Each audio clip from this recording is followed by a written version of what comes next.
Political మీటింగ్స్లో మీరు ఓ కొత్త కల్చర్ను గమనించారా? నేతలు ర్యాంప్ వాక్ చేస్తున్నారు. ప్రజలకు చేరువుగా వెళ్లి వారికి అభివాదం చేస్తున్నారు. లీడర్ అంటే జనానికి చేరువవ్వాలి అనే మాటను నిజం చేస్తున్నారు.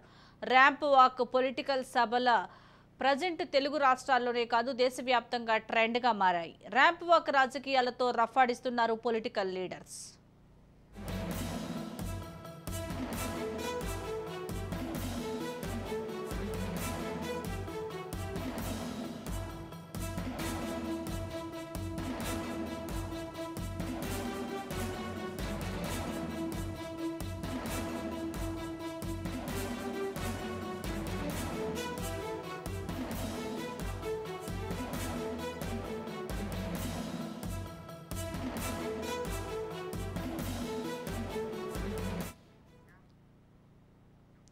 గతంలో డి ఆకారంలో ఉండే రాజకీయ సభలు కాస్త ర్యాంప్ వాక్ సభలుగా మారాయి. దేశంలో ఇప్పుడు ఏ ఎన్నికల ప్రచార వేదిక చూసినా ఇదే ట్రెండ్గా నడుస్తోంది. గతంలో సభలకు వెళ్లిన కార్యకర్తలు దూరం నుంచి తమ అభిమాన నేతను చూడలేకపోయామన్న బాధను వ్యక్తపరిచేవారు. ప్రజెంట్ ర్యాంప్ సభల ద్వారా ఆ ఫీలింగ్ పోగొట్టేశారు. 200 నుంచి 300 మీటర్ల వరకు ర్యాంప్ ఏర్పాటు చేసి అక్కడ కలియ తిరుగుతూ ప్రజలకు అభివాదం చేస్తున్నారు లీడర్స్.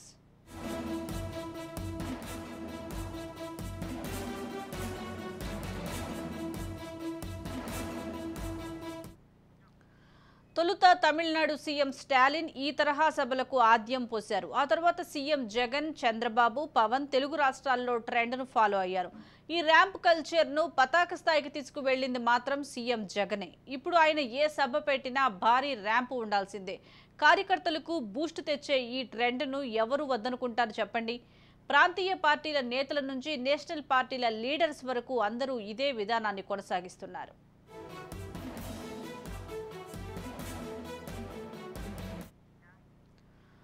తుక్కుగూడలో జరిగిన కాంగ్రెస్ జనజాతర సభలోనూ ర్యాంప్ ఏర్పాటు చేశారు. కాంగ్రెస్ అగ్రనేత రాహుల్ గాంధీ ర్యాంపుపై నడుస్తూ ప్రజలకు అభివాదం చేశారు. ఇలాంటి సందర్భాల్లో కొన్నిసార్లు సెక్యూరిటీ ఇబ్బందులు ఎదురవుతున్నా, భద్రతా ఏజెన్సీల నుంచి వద్దని సూచనలు వస్తున్నా నేతలు మాత్రం కొనసాగించేందుకే మొగ్గు చూపుతున్నారు. తమకు ప్లేస్, క్రేజ్, పవర్ ఇచ్చిన ప్రజలకు దూరంగా ఉండమంటే ఏ నాయకుడు ఒప్పుకుంటారు చెప్పండి? అందుకే ఇలా ర్యాంప్ వాక్ ట్రెండ్ రాజకీయ సభలకు కొత్త కళను తీసుకువచ్చింది.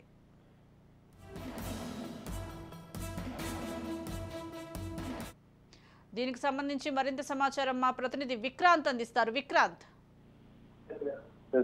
మొత్తానికి తమిళనాడు కల్చర్ కూడా ఇటు తెలుగు రాష్ట్రాలకు కూడా వచ్చిందని చెప్పుకోవచ్చు. ప్రధానంగా ర్యాంప్ వాక్ సంబంధించి కూడా మొదట్లో మాత్రం కేవలం బహిరంగ సభలకు కేవలం స్టేజీలు మాత్రమే ఉండేది. కానీ తమిళనాడులో మాత్రం గతంలో మాదిరిగా ర్యాంప్ వాక్ ఉండేది. ఖచ్చితంగా ఏదైతే స్టేజ్ ఉందో స్టేజ్కి 200 నుంచి 300 మీటర్ల వరకు ర్యాంప్ వాక్ ఉండేది. ఎవరైనా చీఫ్ గెస్ట్ వచ్చిన సందర్భంలో కూడా ముందుకు వచ్చి ప్రజలతో అభివాదం చేసిన సందర్భాలు అనేకం కనిపించాయి. అదే ఆ సందడి కూడా ఇప్పుడు తెలుగు రాష్ట్రాలైనటువంటి తెలంగాణ, ఆంధ్రప్రదేశ్ కూడా వచ్చింది. మొదటగా మాత్రం ఇటు తెలుగు రాష్ట్రాలకు సంబంధించి జగన్మోహన్ రెడ్డి చేపట్టేటువంటి సిద్ధం సభలకు కూడా ఇట్లాంటి ర్యాంప్ వాక్లు చేసిన సందర్భం కనిపించింది. ఆ తర్వాత కూటమికి సంబంధించి చంద్రబాబు నాయుడు, పవన్ కళ్యాణ్ సంబంధించి కావచ్చు, నిన్న తాజాగా కూడా తెలంగాణకు సంబంధించి రంగారెడ్డి జిల్లాకు సంబంధించి చేవెళ్లలో జరిగినటువంటి తుక్కుగూడ సభకు కూడా రాహుల్ గాంధీ, ఏఐసీసీ అగ్రనేత రాహుల్ గాంధీ వచ్చిన సమయంలో కూడా ముఖ్యమంత్రి రేవంత్ రెడ్డి కాంగ్రెస్ పార్టీకి సంబంధించి కూడా ఇలాంటి ర్యాంప్ వాక్ వేయడంతో కూడా ప్రజల్లో చర్చనీయాంశంగా మారింది. మొదట్లో తమిళనాడు కల్చర్ ని కూడా ప్రస్తుతం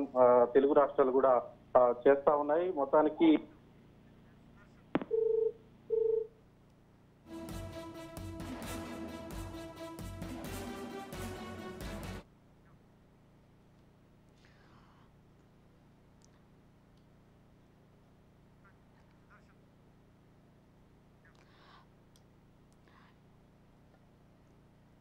అగ్రనేత రాహుల్ గాంధీ ర్యాంప్ పై నడుస్తూ ప్రజలకు అభివాదం చేశారు. ఇలాంటి సందర్భాల్లోనూ కొన్నిసార్లు సెక్యూరిటీ ఇబ్బందులు ఎదురవుతున్నా, భద్రతా ఏజెన్సీల నుంచి వద్దని సూచనలు వస్తున్నా నేతలు మాత్రం కొనసాగించేందుకే మొగ్గు చూపుతున్నారు. దీనికి సంబంధించి మోర్ అప్డేట్స్ మా ప్రతినిధి సుదర్శన్ అందిస్తారు. సుదర్శన్, చెప్పండి, రాజకీయ నాయకులు ఇప్పుడు ర్యాంప్ వాక్ అనేది ట్రెండ్గా కొనసాగుతోంది. ఇటు ఏపీలో కానీ, తెలంగాణలో కానీ, ఇటు తమిళనాడులో కానీ రాజకీయ నాయకులు ర్యాంప్ పై నడుస్తూ ప్రజలకు చేరువయ్యేందుకు ర్యాంప్ వాక్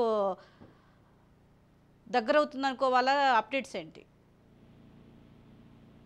ప్రజలకు వీలైనంత దగ్గర అవ్వాలనేది ఏ నాయకుడి ఆలోచన అయినా, అందులోనూ ఎన్నికల ముంగిట కాబట్టి వీలైనంత వరకు ప్రజలకు నేరుగా కలిసి వాళ్ళకి అభివాదం చేస్తూ వాళ్ళను కలవాలి. అలాగే మా పెద్ద పెద్ద లీడర్లందరినీ కూడా చూడాలని చాలా మంది సామాన్యులు తహతహలాడుతూ ఉంటారు. వాళ్ళను అన్ని సందర్భాల్లో కలవడం కుదరదు.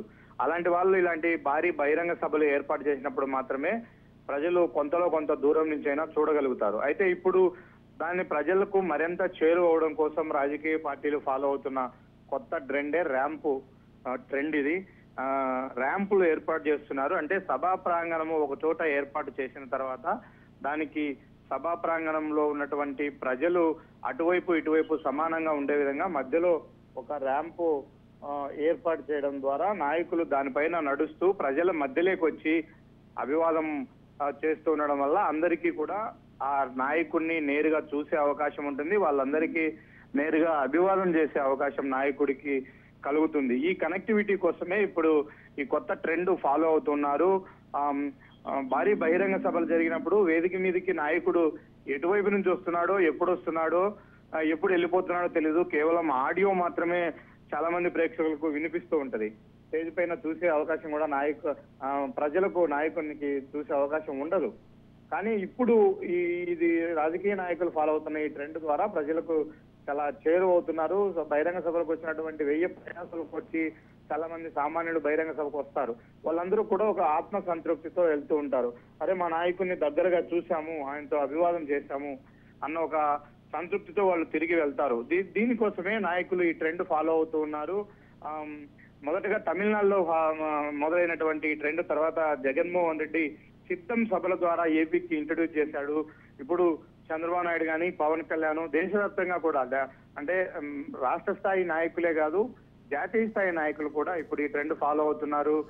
ఏపీకి వచ్చిన తర్వాత మమతా బెనర్జీ, పశ్చిమ బెంగాల్ మమతా బెనర్జీ ఒక పెద్ద ర్యాంపు స్టేజ్ ను ఒకసారి ఏర్పాటు చేసి ప్రజలందరికీ మధ్యలోకి వెళ్ళి ఆమె అభివాదం చేసింది కూడా మనము చూసాం. తాజాగా కాంగ్రెస్ పార్టీ అగ్రనేత రాహుల్ గాంధీ కూడా ఇలాంటి వేదిక ఏర్పాట్ల ద్వారానే ఆయన ప్రజలకు అభివాదం చేశారు. ఇప్పుడు ఇది మారుతుంది. అయితే ఇవన్నీ ఒక ఎత్తు అయితే సెక్యూరిటీ ప్రాబ్లమ్స్ కూడా ఇందులో రైజ్ అవుతుంటాయి. ఎందుకంటే లక్షలాది మంది జనం అటువైపు ఇటువైపు గుమిగూడినప్పుడు మధ్యలో నాయకుడు వస్తూ ఉంటే వాళ్ళలో ఎవరైనా ఆకతాయిలు ఉండొచ్చు, లేదా సంఘ విద్రోహ శక్తులు ఉండొచ్చు. వాళ్ళు ఎవరైనా చొరబడి దగ్గరగా నాయకుడు ఉంటాడు కాబట్టి అతనిపైన దాడి చేయడానికో ఇంకో దానికో కొంత ఆస్కారం ఉంటుంది. కాబట్టి దాన్ని నివారించాలంటే సెక్యూరిటీ వాళ్ళకు కూడా చాలా ప్రాబ్లం అవుతుంది. ఎందుకంటే బహిరంగ సభకు వచ్చే లక్షలాది మందిని కూలంకషంగా చెక్ చేసి పర్మిషన్స్ తీసుకొని వాళ్ళకు పాసులు మంజూరు చేసి లోపలికి అనుమతించే పరిస్థితి ఉండదు. ఎవరు పడితే వాళ్ళు వస్తూ ఉంటారు. కాబట్టి వాళ్ళందరూ వచ్చిన తర్వాత లోపలికి ర్యాంపుకు దగ్గరగా కూడా వాళ్ళు వెళ్ళే అవకాశాలు ఉంటాయి. అలా అయిన ప్లాన్ ప్రకారం వచ్చి ర్యాంపుకు దగ్గరగా నిలబడితే ఆ ర్యాంపు పైన నాయకుడు వచ్చేటప్పుడు వాళ్ళకు మరింత చేరువుగా వస్తారు. కాబట్టి ఇలాంటి సెక్యూరిటీ ప్రాబ్లమ్స్ కూడా వస్తాయని ఒకవైపు చెప్తూ సెక్యూరిటీ ఏజెన్సీస్ చెప్తున్నప్పటికీ నాయకులు మాత్రం వాళ్ళ సభలకు వచ్చినటువంటి ప్రజల్లో ఆనందం, వాళ్ళ కళ్ళల్లో ఆనందం చూడడం కోసం రిస్క్ చేసి మరి కూడా ఇలాంటి ట్రెండ్ ఫాలో అవుతున్నారు. ఇది భవిష్యత్తులో ఇంకా చాలా ప్రతి నాయకుడు దీన్ని ఫాలో అయ్యే అవకాశాలు ఉంటాయి. అంటే ఈ సెక్యూరిటీకి సంబంధించి కూడా ఇంకొన్ని స్టెప్స్ తీసుకునే అవకాశాలు ఉంటాయి. అంటే రోప్ ర్యాంప్ వే అటువైపు ఇటువైపు జల్లెడ లాంటి తీగల లాంటి ఫెన్సింగ్ ఏర్పాటు చేయడం కావచ్చు తాత్కాలికంగా, వీటిని కూడా జాగ్రత్తలు తీసుకునే అవకాశాలు ఉంటాయి. అయితే ఇప్పటి వరకు మనం చూస్తే తమిళనాడులో మొదలైనటువంటి ఈ ట్రెండ్ దేశ రాజధాని ఢిల్లీకి కూడా చేరింది. అయితే ఎక్కడ ఇలాంటి సంఘటనలు ఇప్పటి వరకు జరగకపోయినప్పటికీ భవిష్యత్తులో జరిగే అవకాశాలు ఉంటాయి. కాబట్టి సెక్యూరిటీ రీజన్స్ పరంగా కూడా ర్యాంప్ వాక్ అయితే కాదనలేరు కానీ, నాయకుల కోరికను కాదనలేరు కానీ దాన్ని అలో చేస్తూనే అక్కడ కూడా ఎలాంటి భద్రతను ఏర్పాటు చేయాలా అనే దానిపైన ఇప్పుడు సెక్యూరిటీ ఏజెన్సీస్ కూడా దృష్టి పెడుతూ ఉన్నాయి.